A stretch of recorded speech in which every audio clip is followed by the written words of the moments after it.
हमारी रेल का इंजन का आगे का हिस्सा नदी की ओर गिरता जा रहा था। 5 जो कोच थे उनमें जितने यात्री बैठे थे वो मृत्यु को प्राप्त हो चुके थे। ऐसी भीषण घटना को मैंने अपने जीवन में अपनी आंखों से देखा है। क्या क्या मेरे साथ घटित हुआ वह सारी घटना मैं आज आपको बताने जा रहा हूँ। जबलपुर में मेरा जन्म हुआ। प्रभु कृपा से बालाघाट में मुझे सरकारी नौकरी मिल गई। कभी कभी मैं जबलपुर अपने माता पिता से मिलने के लिए आया जाया करता था। एक बार 15 अगस्त को मेरी माताजी का जन्मदिन था। मैंने अपने बच्चों से कहा, आज हम दादी माँ से मिलने चलते हैं। हमने ट्रेन पकड़ी, माताजी से मिलने आए। माताजी से मिलने के बाद हम वापस बालाघाट के लिए लौट रहे थे। रात को जबलपुर से ट्रेन मिली। ट्रेन में मैं, मेरी धर्मपत्नी, मेरा छोटा बेटा, मेरी बेटी और मेरी बड़ी बहन और उनका एक छोटा बेटा हम सवार हो गए।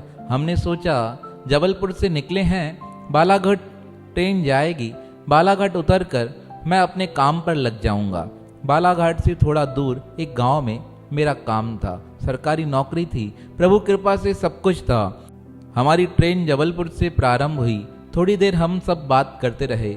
थोड़ी देर बाद सबको नींद आ गई। प्रातःकाल 4:30 बजे अचानक से मेरी नींद खुली।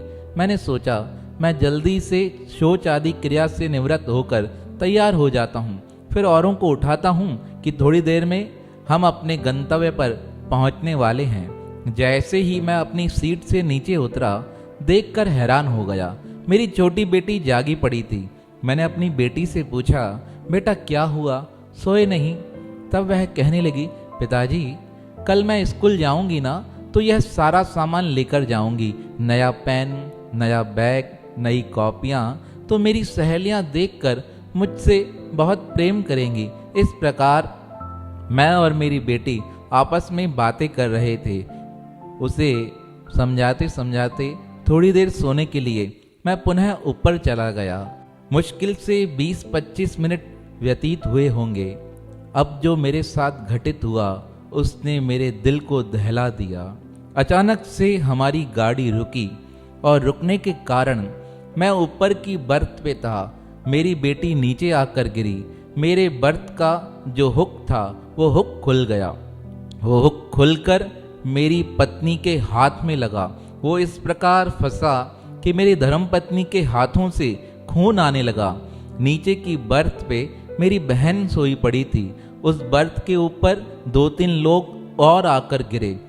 मैं कुछ सोच पाता इतने में एक झटका और जोर से लगा। मैं हैरान हो गया, डरने लगा, हुआ क्या है, कहाँ आकर फंस गए हैं। मैंने आवाज़ें दी, उठो जल्दी उठो, तैयार हो जाओ। इस प्रकार मैं चिल्ला रहा था, तभी एक जोर से झटका लगा।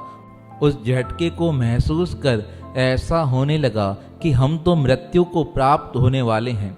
मेरी आंखें बंद हो गई। मैंने परमात्मा को प्रार्थना करते हुए कहा, प्रभु रक्षा कीजिए, क्या हुआ है? ऐसा सोचकर मैं बोगी से गेट की तरफ जा रहा था। जैसे ही आगे बढ़ा, देखकर हैरान हो गया। हमारी ट्रेन एक ब्रिज पर अटक गई थी। हमारी ट्रेन के बिल्कुल समीप एक अन्य ट्रेन का एक्सीडेंट हुआ था। उस ट्रेन के जितने यात्री थे वह सब मारे जा चुके थे, क्योंकि हमारी ट्रेन का इंजन कुछ लगता है खराबी से टूट गया था। वह आगे की ट्रेन में जुड़ा। सामने वाली ट्रेन की 5 बोगियां बिल्कुल समाप्त हो चुकी थी। जिस कोच में हम बैठे थे उसके गेट का हिस्सा टूट चुका था। जहां बाथरूम होता है वह हिस्से समाप्त हो चुके थे। मैं देखकर डर गया। 5 बजने वाले हैं और ऐसी भयानक स्थिति। मैंने सोचा मैं अपने परिवार के साथ नीचे उतरने का प्रयास करता हूँ, लेकिन जैसे ही बाहर की तरफ झांका तो हैरान हो गया। बड़े बहाव से वहाँ नदी बह रही थी। पानी का प्रवाह इतना तेज था, अगर वहाँ कोई गिरता तो बचना ही संभव नहीं था। सोचने लगा क्या हुआ, हमारी ट्रेन कहाँ रुकी है। तभी पीछे की तरफ नज़र दौड़ाई तो हमारी ट्रेन आधी कट चुकी थी। आधी बोगियां पीछे की तरफ गिर चुकी थी। हमारा इंजन तो पहले ही नदी के ओर लटक रहा था। 2-3 बोगियां तो नीचे कब का गिर चुकी थी। लोग बचने का प्रयास कर रहे थे। तभी हमारे कोच में बैठा एक वृद्ध व्यक्ति दौड़ते हुए आया, कहने लगा, जल्दी हटो, मुझे जाना है। और इस प्रकार कहते हुए उसने गहरे पानी में छलांग लगा दी। जब उसने छलांग लगाई, मेरा दिल तो बैठ सा गया। मैं थोड़ी देर उसे देखता रहा, यह क्या कर सकता है।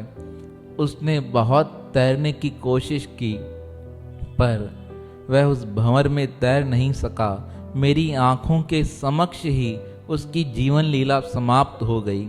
आप सोच सकते हो, आंखों के सामने मृत्यु हो रही है, बहुत लोग मर रहे हैं, बहुत बचाने को चिल्ला रहे हैं, पर हमारे पास कोई साधन नहीं। तभी अचानक से जहां हमारी बोगी थी, उस बोगी के नीचे एक अन्य बोगी आकर टकराई। अब ऐसा प्रतीत हुआ कि जमीन की सतह पर वो बोगी खड़ी हो गई है। मैंने अपनी धर्मपत्नी से कहा, मैं कुछ प्रयास करता हूँ, अगर हमने प्रयास नहीं किया यहाँ से निकलने का तो हम सब यहीं समाप्त हो जाएंगे। मेरी धर्मपत्नी के हाथों से खून निकल रहा था। उसने बहुत मना किया, कुछ मत करो, परमात्मा के आश्रय रह जाओ, सब अच्छा होगा। मैंने कहा, पुरुषार्थ भी करना जरूरी है। इस प्रकार कहकर मैं कोशिश करते करते गेट से बाहर आया। जैसे ही बाहर निकल रहा था, हाथ में थोड़ी खरोच आ गई। मैं अपने कोच से नीचे उतरा। मुझे लगा कि जमीन का हिस्सा है, पर वह जमीन का हिस्सा नहीं, वह तो अन्य बोगी का एक हिस्सा था जिस पर मैंने पैर टिकाए। उस पर पैर टिकाते टिकाते मैं आगे की ओर बढ़ने लगा। मैं सोच रहा था, हो सकता है आगे कोई रास्ता मिल जाए, मैं अपने परिवार को लेकर, अन्य यात्रियों को लेकर यहाँ से निकल जाऊं। धीरे धीरे करते करते मुझे मार्ग दिखाई देने लगा, क्योंकि जहाँ निष्ठा सच्ची हो, मन में दूसरों के प्रति भाव सच्चा हो, मैं सच कहता हूँ, परमात्मा स्वयं वहाँ आकर रास्ता दिखाते हैं। आज मेरे साथ भी यही हो रहा था। मुझे उस अंधेरे में कुछ दिखाई नहीं दे रहा था। मैं चलता जा रहा था, पर लगता था कोई रास्ता दिखा रहा है। मैं आगे चलने लगा। एक बोगी को पार किया। दूसरी बोगी से मुझे लोगों की चिल्लाने की आवाज़ें आ रही थी, पर मैं कुछ नहीं कर पा रहा था। धीरे धीरे मैंने देखा, जहाँ ब्रिज पर एक हिस्सा होता है जहाँ पर लोग रुक सकते हैं, मैं वहाँ तक पहुँचने का प्रयास कर रहा था। थोड़ी कोशिश में मैं वहाँ पहुँच गया। मुझे परिवार वाले देख रहे थे, कहीं मैं लटक ना जाऊं, मेरी मृत्यु ना हो जाए। मैंने वहां पहुंचकर आवाज देकर कहा, यहां आना संभव हो सकता है, बस थोड़ा मन को संभालना पड़ेगा। मेरी आवाज वहां तक पहुंच नहीं पा रही थी। मेरी छोटी बेटी रोती जा रही थी। छोटा बेटा तो क्या कहें, उसकी हालत देखकर मुझे ही रोना आ रहा था। पर फिर मैंने जोर से कहा, यहाँ तक पहुँचा जा सकता है। मेरी धर्मपत्नी ने इशारा करते हुए कहा, यहाँ आ जाओ। मैं वहाँ जाने को तैयार हुआ, लेकिन जब तक वहाँ पहुँचता, मैं क्या कह सकता हूँ, मेरी आँखों से आंसू आ रहे थे। मैं वहाँ पहुँचा। बहुत लोग निकलने का प्रयास कर रहे थे, जिसे जहाँ से रास्ता मिल रहा था कोशिश कर रहा था। मैं अपने परिवार के पास पहुँचा। मैंने अपनी धर्मपत्नी को आवाज़ देते हुए कहा, ऊपर से नीचे आने में 8-9 फीट की गहराई है, तुम छलांग नहीं लगा सकोगे। एक काम करो, मुझे एक ऐसा सामान दो जो तुम आराम से नीचे उतर सको। मेरी धर्मपत्नी और मेरी बहन ने कहा, ऐसा तो कुछ भी नहीं है, कहाँ से लेकर आए। तब मैंने कहा, कहीं से भी लेकर आओ, निकालो, प्रयास करो, हम नीचे उतर सकते हैं।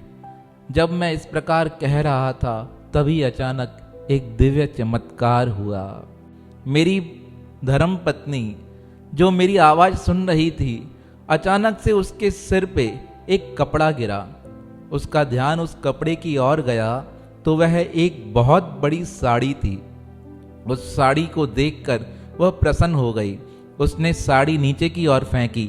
मैंने उसे कहा, साड़ी का एक हिस्सा ट्रेन की चैन के साथ बांध दो या सीट से बांध दो, जैसे कि यह मजबूती से पकड़ में आ जाए, फिर तुम धीरे धीरे करके नीचे आ जाना। मेरी बात मानकर वह सब धीरे धीरे मेरे कहे अनुसार नीचे उतरने लगे। मेरी धर्मपत्नी के हाथ में बड़ी चोट थी, जैसे तैसे करके वो नीचे उतरी। जहाँ स्थान पर हम खड़े थे वो बोगी भी हिल रही थी।